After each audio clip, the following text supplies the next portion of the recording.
αισθάνεσαι αυτό? Όταν λες στους φίλους σου ότι εγώ παίζω Καραγκιόζη, μ' αρέσει. 3 χρόνια στην πρώτη τους έκανα, όταν τελειώνουν οι τάξεις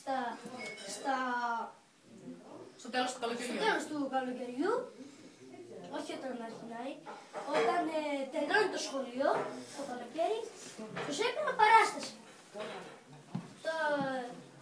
Στην πρώτη πήγα να παίξω 2 παραστάσεις με τον Καραγκιόζη του Μόλα.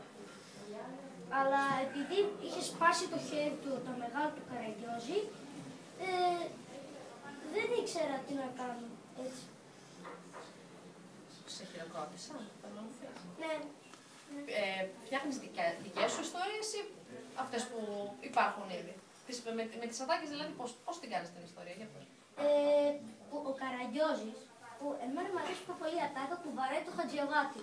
Το βαράει. Όταν χρειαστεί να βαρέσει μια φιγούρα, πρέπει να βαρέσει τη λαδί. Όχι την δηλαδή σχετικά τη φιγούρα. Γιατί αυτό το έκανα και τη φιγούρα μου την είχα σπάσει. Ναι. Και τώρα έχω τις φιγούρες μόνο του Χατζάκη. Και πώς λέγεται, του κυρίου Χατζάκη, του Στιχάνθ που είναι? Στιχάνθ. Τον ξέρω κι εγώ τον κύριο Χατζάκη. Και ποιες είναι οι ατάκες αγαπημένες σου? Ο Καραγκιόζης βεβαίως που βαράει τον Καραγκιόζη. Ο Καραγκιόζης που βαράει τον Χατζιαβάτη.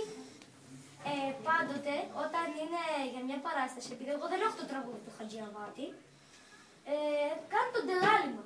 Το τελάλημα. Που τελαλάει, ακούσατε και τέτοια. Το κάνεις εσύ? Ναι, εγώ.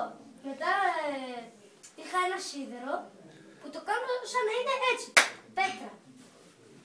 Όλα αυτά τα ηχητικά τα κάνεις εσύ, δεν τα έχεις όπως είναι στην τηλεόραση? Το αγαπημένο ηχητικό εφέ της μαμάς μου είναι η σφαλιάρα.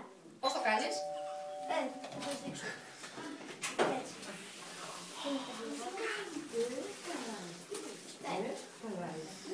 Το αγαπημένο και για μένα είναι πάλι το αγαπημένο ηχητικό εφέ, το σφαλιάρα. Έτσι. Έτσι. Και όταν εντελαλάει από πίσω, αυτό. Λοιπόν, ξέρεις τι θέλω να μου κάνεις, έτσι μπορώ να το να μου παίξεις μια σκηνή? Θα κάνεις και τις φωνές κανονικά, έτσι? Ναι. Για να σε πω.